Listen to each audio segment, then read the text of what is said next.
യുഎയിൽ ഇപ്പോൾ മനോഹരമായ ശൈത്യകാലമാണ്. അതിനാൽ കുടുംബത്തോടൊപ്പം സുഹൃത്തുക്കളോടൊപ്പം പാർക്കുകളിലും മരുഭൂമികളിലും ബാർബിക്യൂ പാർട്ടികൾ നടത്തുന്ന തിരക്കിലാണ് പലരും. എന്നാൽ ഈ ആഘോഷങ്ങൾക്കിടയിൽ ചെറിയൊരു അശ്രദ്ധ മതി നിങ്ങളുടെ സന്തോഷം ആശുപത്രി കിടക്കയിലേക്ക് മാറാനെന്നാണ് യുഎയിലെ ആരോഗ്യ വിദഗ്ധർ പറയുന്നത്.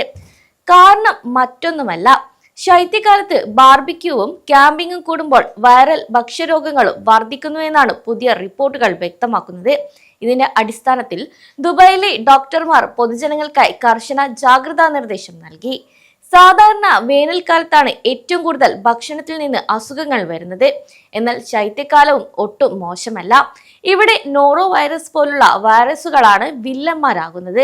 കൂടാതെ ഡോക്ടർമാരുടെ അഭിപ്രായത്തിൽ തണുത്ത കാലാവസ്ഥയിൽ ഈ വൈറസുകൾ അന്തരീക്ഷത്തിൽ കൂടുതൽ കാലം നിലനിൽക്കുന്നതായും ഇത് ആളുകൾ ഒത്തുകൂടുന്ന ബാർബിക്യൂ പാർട്ടികളിലും ക്യാമ്പിങ്ങിലും നിന്നും ഒരാളിൽ നിന്ന് മറ്റൊരാളിലേക്ക് വേഗത്തിൽ പടരുന്നതായും പറയുന്നു. കൈകൾ വൃത്തിയാക്കാതെ ഭക്ഷണം കഴിക്കുന്നതും വേവിക്കാതെ മാംസം ഉപയോഗിക്കുന്നതുമാണ് ഇതിന്റെ പ്രധാന കാരണമെന്നാണ് ആരോഗ്യ വിദഗ്ധർ വ്യക്തമാക്കുന്നത്. കൂടാതെ ഡിസംബർ അവസാനത്തിലും ജനുവരി ആദ്യ മാസങ്ങളിലും യുഎയിലെ ആശുപത്രികളിൽ ഇത്തരത്തിലുള്ള കേസുകളിൽ വലിയ വർധനവാണ് രേഖപ്പെടുത്തിയിരിക്കുന്നത്. അതേസമയം നമ്മൾ പലപ്പോഴും വരുത്തുന്ന ചില തെറ്റുകളും ഇതിന് കാരണമാകുന്നു. അതായത് മാരിനേറ്റ് ചെയ്ത മാംസം മണിക്കൂറുകളോളം കാറിലോ അല്ലെങ്കിൽ പുറത്തോ വെക്കാറുണ്ട്. ഇത് ശൈത്യകാലമാണെങ്കിലും പാർക്ക് ചെയ്തിരിക്കുന്ന കാറിനുള്ളിലെ താപനില 30 ഡിഗ്രി സെൽഷ്യസ് വരെ ഉയരാം. അതിനാൽ മാംസം 1 മണിക്കൂറിൽ കൂടുതൽ തണുപ്പിക്കാതെ പുറത്തു വെച്ചാൽ അതിന് വൈറസുകൾ അതിവേഗം വളരുകയും ഇത് ആരോഗ്യ പ്രശ്നം ഉണ്ടാക്കുകയും ചെയ്യുന്നു.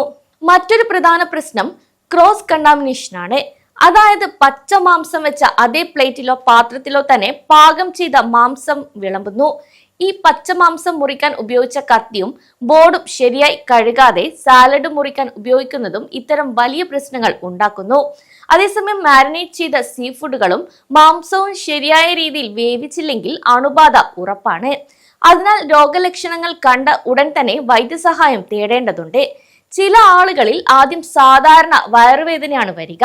ശേഷം പനി, വയറിളക്കം, നിർത്താതെയുള്ള ഛർദി, അമിതമായ തളർച്ച എന്നിവ കാണുന്നു. ഈ ലക്ഷണങ്ങൾ കണ്ടാൽ ഒരിക്കലും അവഗണിക്കരുത്.